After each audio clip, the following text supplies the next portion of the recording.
warahmatullahi wabarakatuh. Selamat pagi dan selamat datang di podcast Bawaslu Kabupaten Bima. Di momen perdana podcast edisi Ramadan kali ini, kita akan berbincang-bincang soal tata kelola kelembagaan. Saya, Muhammad Asura, akan mengawali diskusi di pagi hari ini dengan menghadirkan Ketua Bawaslu Kabupaten Bima, Bapak Junaidin Magister Hukum. Sebelum kita mulai bincang-bincangnya, kita akan sapa dulu Pak Ketua. Gimana kabar Pak Ketua? Alhamdulillah, baik. Alhamdulillah. Ini puasa kita yang ke-16 ya Pak Ketua ya? Ya, hari ke-16 sekarang. Jadi saya lihat di hari ke-16 ini Pak Ketua makin subur puasanya ini. Kira-kira Pak Ketua sahur pakai apa ini?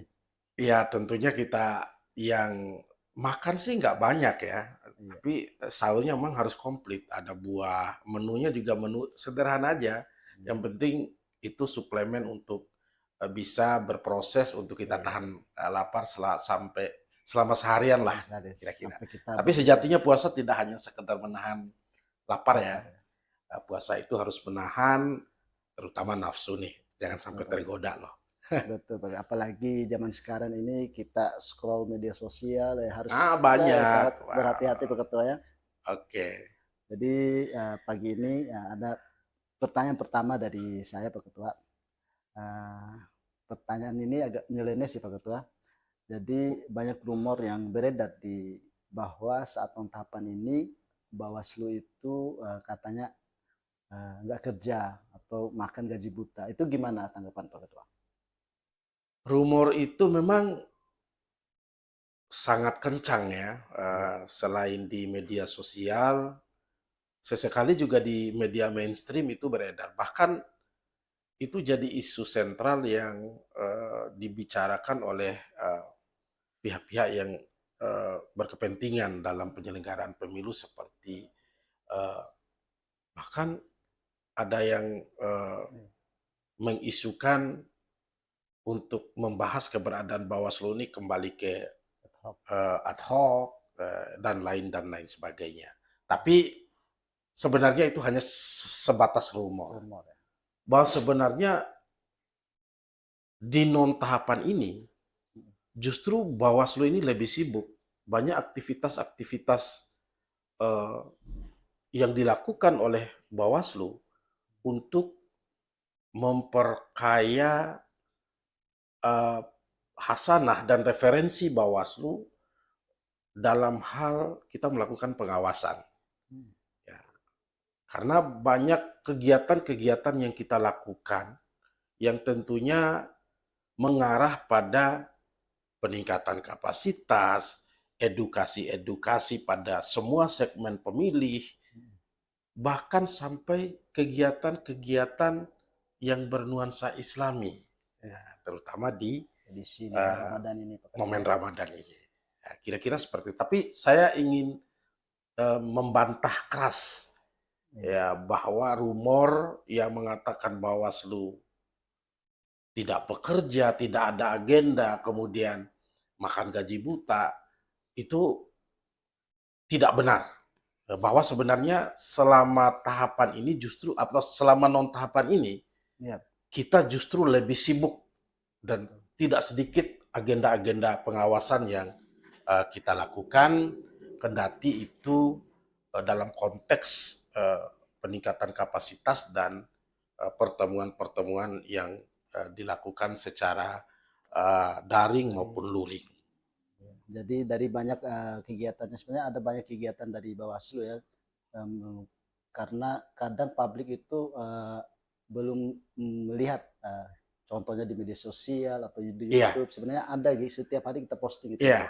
Bawaslu ini sebenarnya punya fasilitas yang cukup ya untuk mempublish aktivitas-aktivitas yang dilakukan oleh kami baik pada tahapan penyelenggaraan pemilu maupun non tahapan.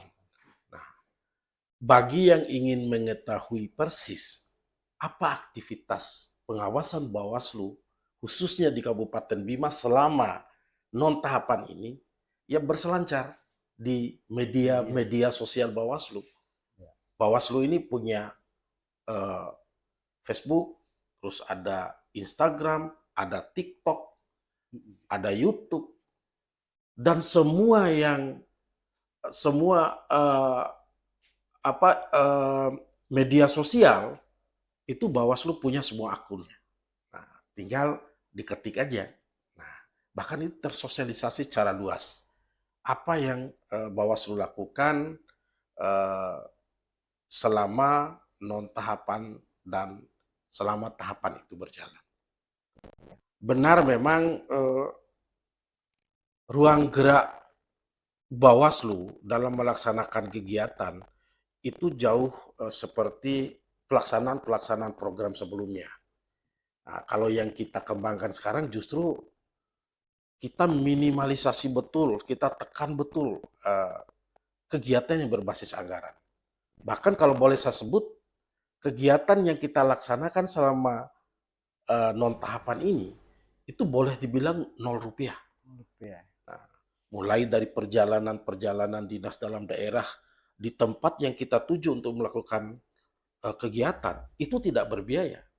Termasuk juga kegiatan-kegiatan luring yang kita lakukan pada saat interaksi pun kita tidak memberikan ya seperti misalnya uang transport, menyiapkan snack, itu tidak kita lakukan karena memang tidak teralokasi pembiayaan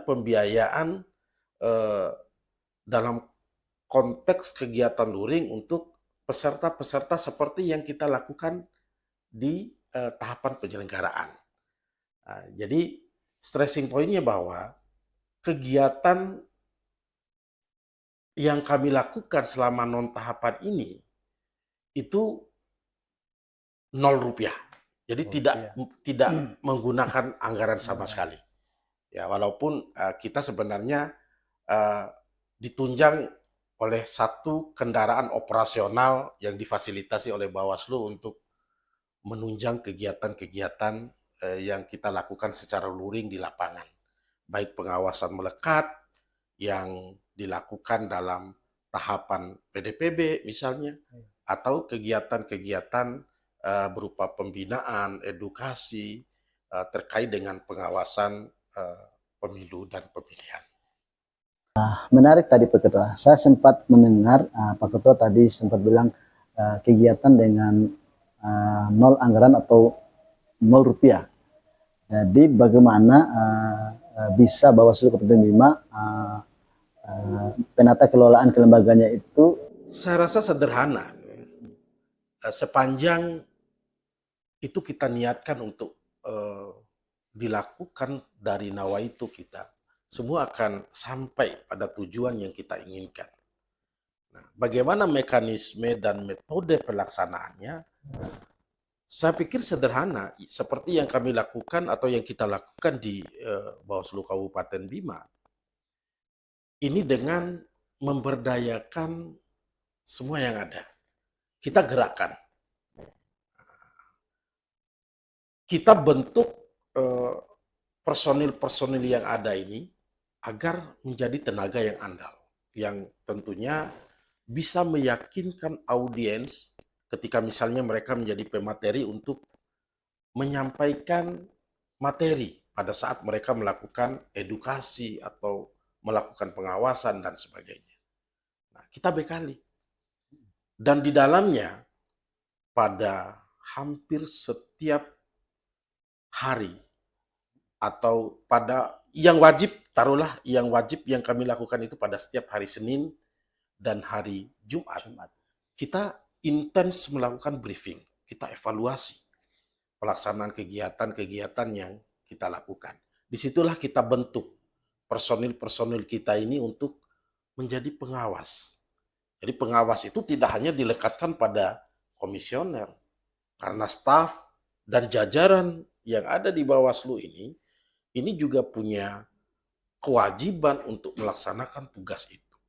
Nah, mereka harus paham, tidak saja mereka ini dilekatkan tugasnya untuk menyelesaikan hal apa yang berkenaan dengan hal-hal yang bersifat administratif saja.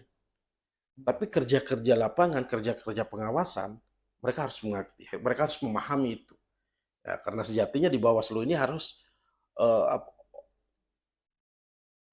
stafnya atau orang-orang yang ada di Bawaslu ini harus memiliki kecerdasan, terutama pada aspek pengawasan, terlebih juga dalam hal memahami regulasi-regulasi.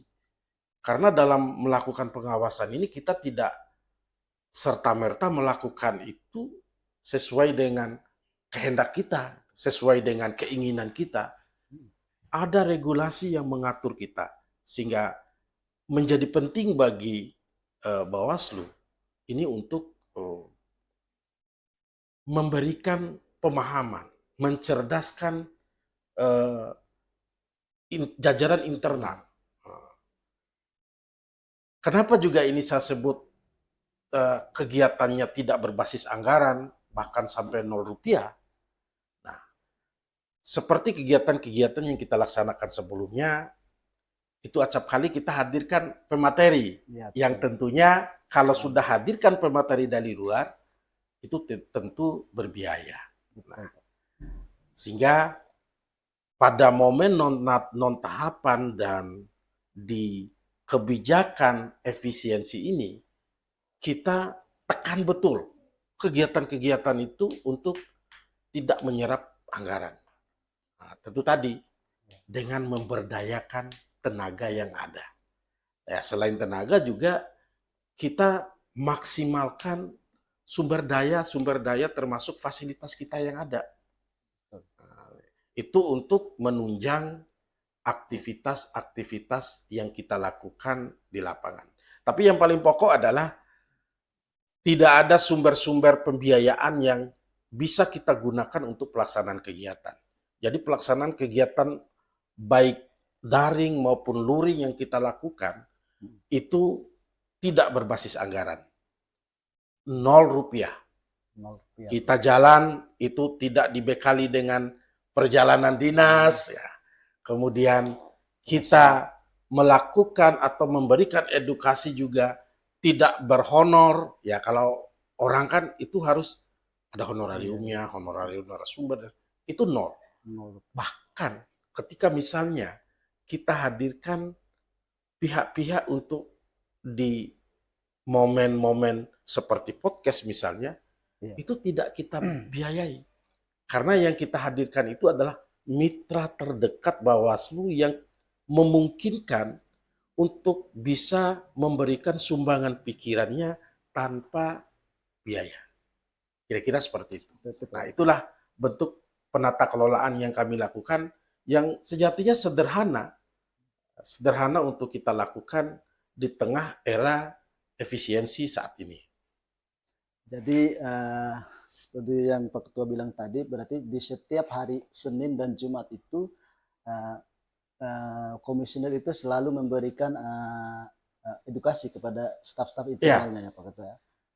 Itu sebagai model kita melakukan peningkatan kapasitas. Kita memberikan injeksi kepada staf ini, kita memberikan suplemen kepada staf ini agar mereka lebih komprehensif, memahami dan strategi untuk menyampaikan materi-materi tentang kepengawasan, terutama pengawasan partisipatif.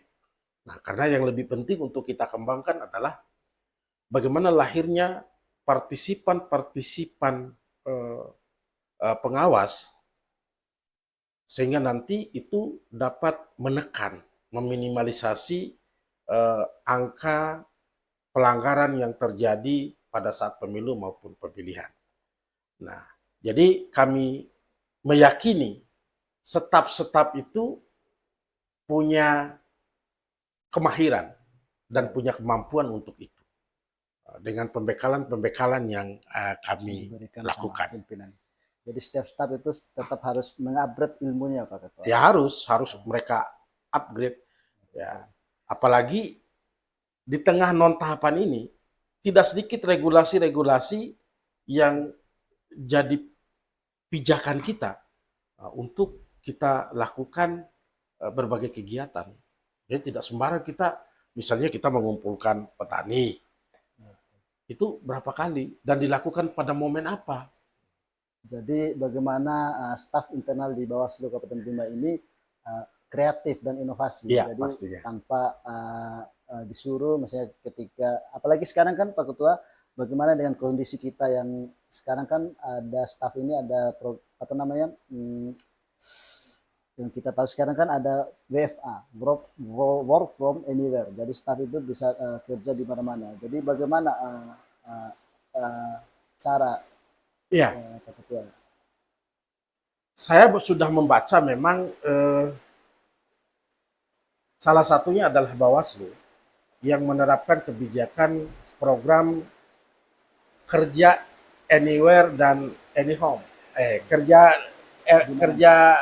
di kantor atau work from home, work from office. Jadi ada dua pilihan, bukan pilihan ya, ada dua metode pelaksanaan atau sistem kerja di Bawaslu yang saat ini dilakukan. Ini diterapkan pada masa efisiensi. Nah, apa tujuannya? Tentu ini berkenaan dengan efisiensi dari penggunaan ya terutama listrik misalnya. Nah, kalau misalnya kita tidak kerja di kantor, yang ditekan biayanya adalah biaya listrik dalam penggunaan AC, penggunaan komputer, termasuk juga penggunaan fasilitas-fasilitas lain yang kira-kira itu dapat memperpanjang atau diperpanjang usia penggunaannya. Komputer misalnya kalau tidak sering digunakan, ya, tetap tetap perawatan dia akan awet. Termasuk juga barang-barang lainnya. Nah, itulah makna kenapa efisiensi ini diterapkan.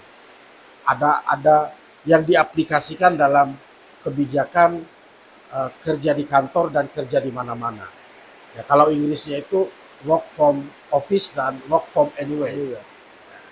Ini yang memang harus dilakukan mau tidak mau.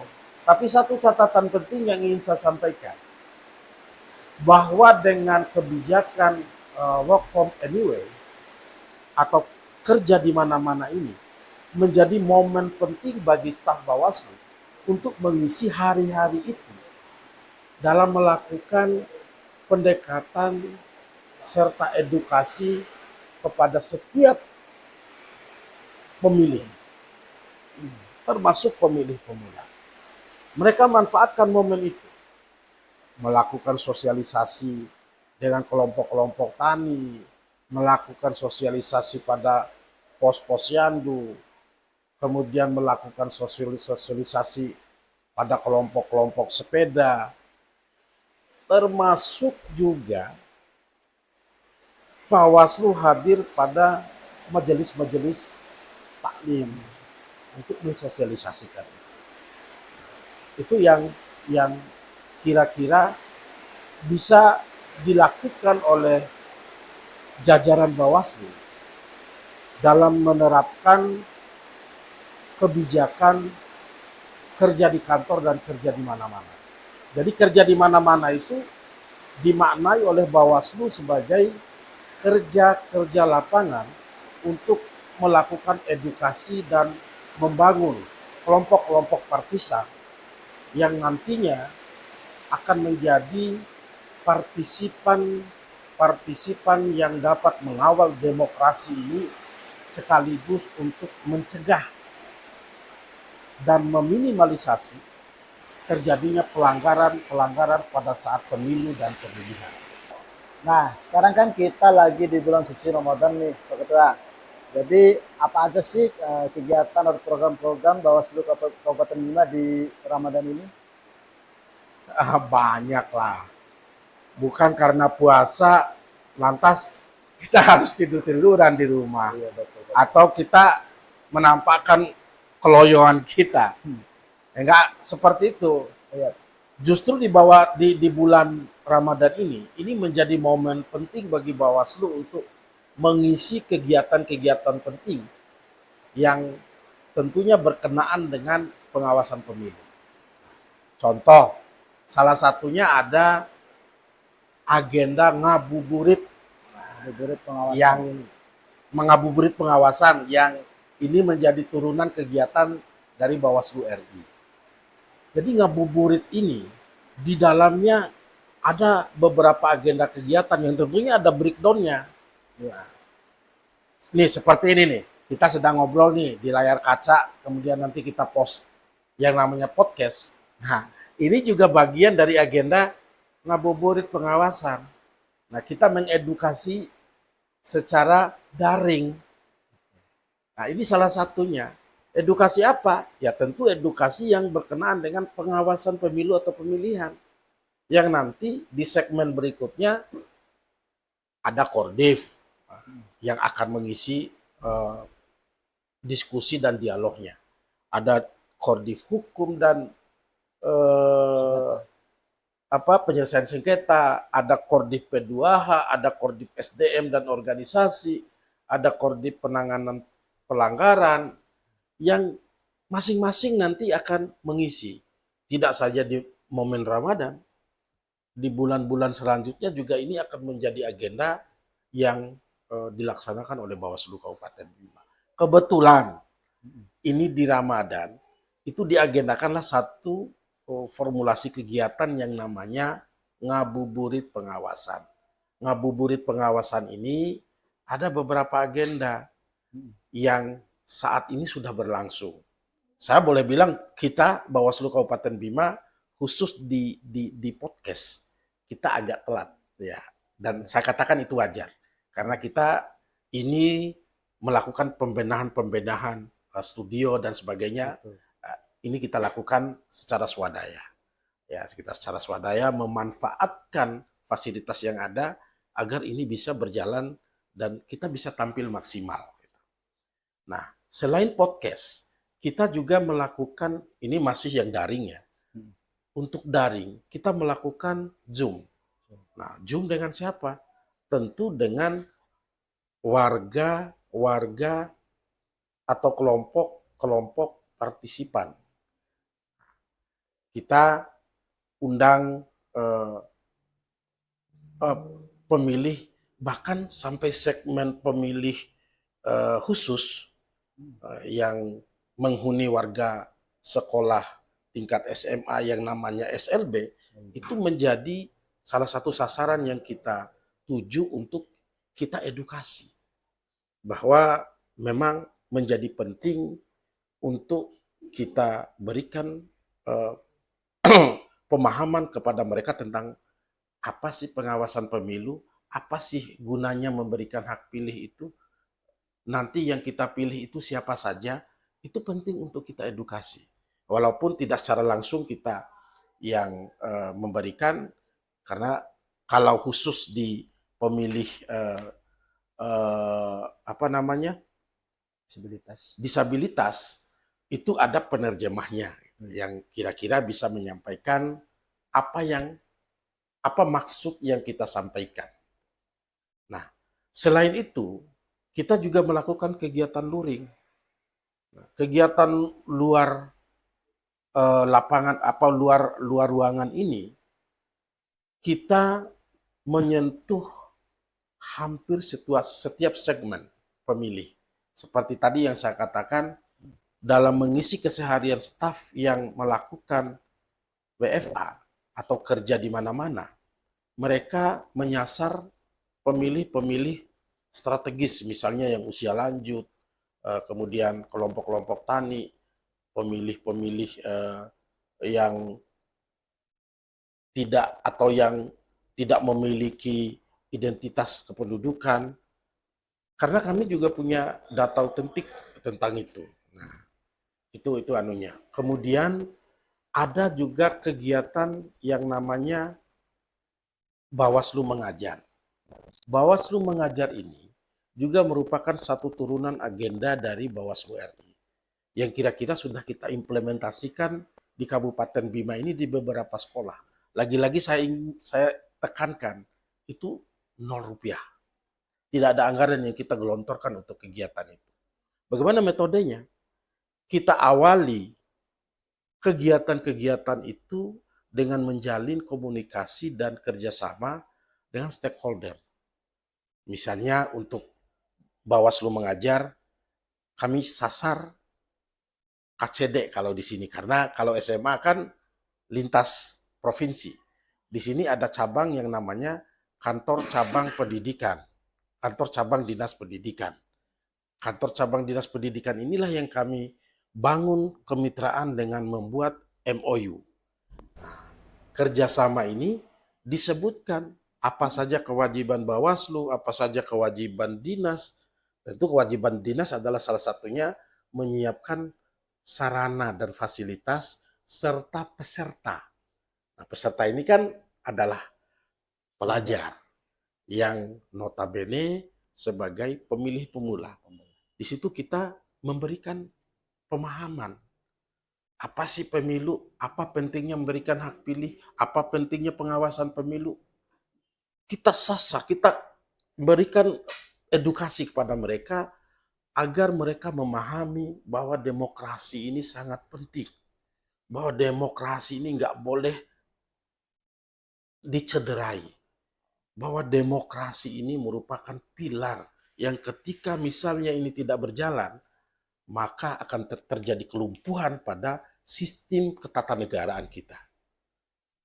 Jadi ini yang paling pokok untuk kita sampaikan.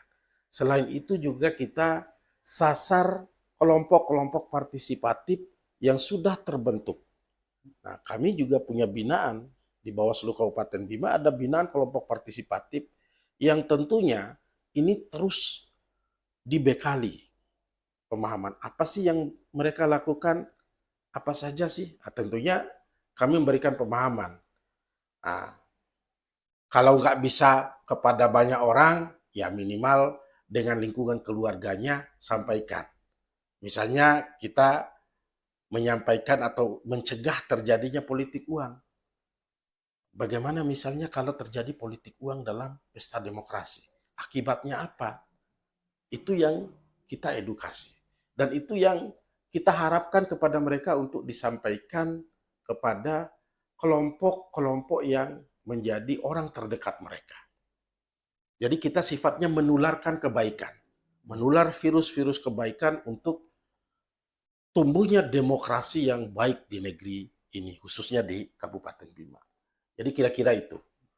Jadi sahabat Bawaslu, tadi sudah disampaikan banyak sekali. Ternyata kegiatan Bawaslu Kabupaten Bima ini saya dengar ya dari penyampaian Pak Ketua dari tadi, ternyata lumayan banyak, bukan lumayan, ternyata banyak. Saya sebagai ya internal staff Bawaslu Kabupaten Bima, ternyata kegiatan kita itu lumayan banyak ya.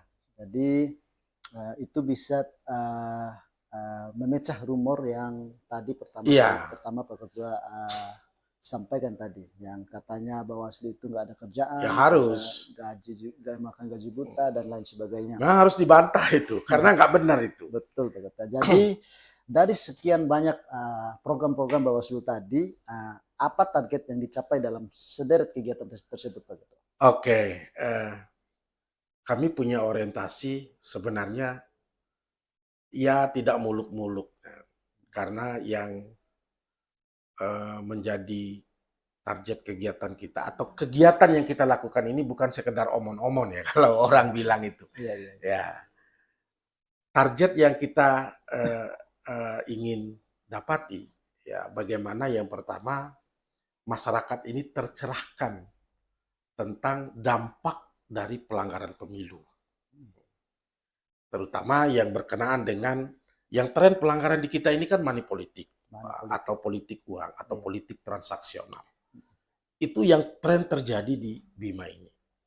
Nah, apa akibatnya kalau ini terus terjadi pada setiap perhelatan pesta demokrasi di kita ini, baik pemilu presiden, DPR, DPD, maupun pemilihan kepala daerah. Nah, ini yang kita cerahkan. Kami memiliki keyakinan ketika virus-virus ini sudah kami sampaikan, virus kebaikan ya, virus-virus kebaikan ini sudah kita sebarluaskan, kita sudah memberikan, membaginya kepada semua segmen pemilih, maka itu akan menyebar luas. Sehingga masyarakat pemilih akan memahami bahwa hal-hal yang berkenaan dengan pelanggaran pemilu itu adalah sesuatu yang tidak baik. Itu target yang ingin kita capai.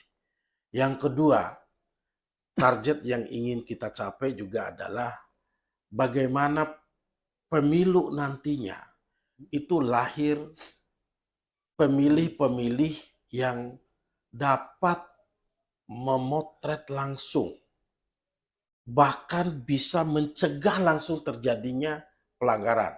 Sehingga itulah kami mengedukasi pemilih-pemilih pemula. Nah, pemilih pemula di tingkat SMA itu mereka punya nalar kritis yang cukup mumpuni. Nah, ketika misalnya kita harapkan kehadiran mereka untuk memangkas terjadinya pelanggaran pemilu. Satu lagi yang tren di kita ini, keterlibatan aparatur sipil negara misalnya, termasuk kepala desa dan perangkatnya. Pada momen pemilu dan pilkada, ini menjadi ramai diperbincangkan. Sejarah penanganan pelanggaran di Bawaslu Kabupaten Bima yang tercatat lebih dominan itu adalah pelanggaran netralitas ASN. Nah, ini yang kira-kira menjadi orientasi Bawaslu untuk membekali pemilih pemula ini agar nantinya mereka menjadi pemilih cerdas, pemilih yang dapat menjadi bagian dari pengawas pemilu dalam kelompok-kelompok partisipan, khususnya pemilih pemula. Kemudian selanjutnya juga, ini dalam kebutuhan internal kelembagaan, ini akan terbangun atau terbentuk SDM-SDM yang mumpuni di lingkungan Bawaslu Kabupaten Bima. Jadi kalau mereka sudah memiliki kemapanan dalam memahami konteks kebawasluan, interaksi mereka selanjutnya tidak lagi menunggu instruksi atau perintah, tapi mereka akan langsung mengambil bagian untuk menuntaskan, mengerjakan, mengeksekusi, walaupun nanti tetap sifatnya mengkoordinasikan dengan pimpinan. Jadi ini yang diharapkan jajaran Bawaslu, staf-staf Bawaslu ini bisa berdaya saing, bisa menjadi aparatur yang siap pakai. Ya. Sehingga apa yang mereka lakukan nanti itu bisa dipertanggungjawabkan secara administratif pun secara hukum. Banyak pengetahuan yang kita dapatkan dari penjelasan Pak Ketua barusan. Jadi kondisi juga ini kayak di luar itu hujan deras. Takutnya audio kita ini nggak bisa terdengar sama publik, Pak. Okay. Dan kita lihat juga waktu ya lumayan, nanti takutnya publik yang nonton kita podcast ini Pak Ketua, takutnya mereka jenuh lihat muka-muka kita yang ganteng sih. Jadi mungkin ada closing statement dari Pak Ketua. Baik. Sebelum saya menutup podcast kita di pagi hari ini. Ya, saya tidak panjang ya, bahwa dengan agenda-agenda yang dilaksanakan oleh Bawaslu ini tentunya bermanfaat untuk masyarakat dan Bawaslu ini sendiri tentunya. Nah, karena dari pelaksanaan kegiatan yang kita laksanakan ini itu lebih pada persiapan untuk menghadapi pemilu yang akan datang. Pemilu tahun 2029 sudah di depan mata, kita harus siapkan amunisi kita untuk melakukan pengawasan di sesi berikutnya. Semangat terus dan terus belajar. Salam Bawaslu. Ya, sangat berisi tadi ya kita ngobrol sama Pak Ketua. Jadi semoga apa yang kita bincang-bincangkan di pagi hari ini Pak Ketua, tentunya kita kerja dengan ikhlas dan bertanggung jawab, dan kita selalu berharap apa yang kita kerjakan ini bernilai ibadah di hadapan Allah Subhanahu wa taala.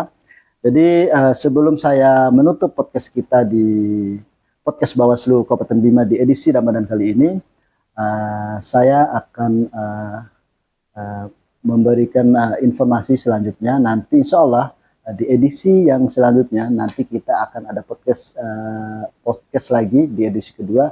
Jadi kepada pemirsa atau sahabat Bawaslu tetap stay di link YouTube atau di media sosial Bawaslu Kabupaten Bima. Jadi untuk sebelum saya tutup, saya ucapkan terima kasih kepada Ketua Bawaslu Kabupaten Bima, Bapak Junaidin, Magister Hukum. Oke, sebelum saya menutup obrolan kita di pagi menjelang siang hari ini, saya akan menutup dengan pantun ya, sahabat Bawaslu. Jadi makan bolu di tengah hari, minumnya es kelapa muda. Batal puasa dong. Enggak, maksudnya itu kan di tengah hari Pak Ketua, bukan di siang hari. Oh iya iya. Saya lanjut ya. Cukup sekian obrolan hari ini bersama Bawaslu, demokrasi terjaga. Wabillahi taufiq wal hidayah. Assalamualaikum warahmatullahi wabarakatuh.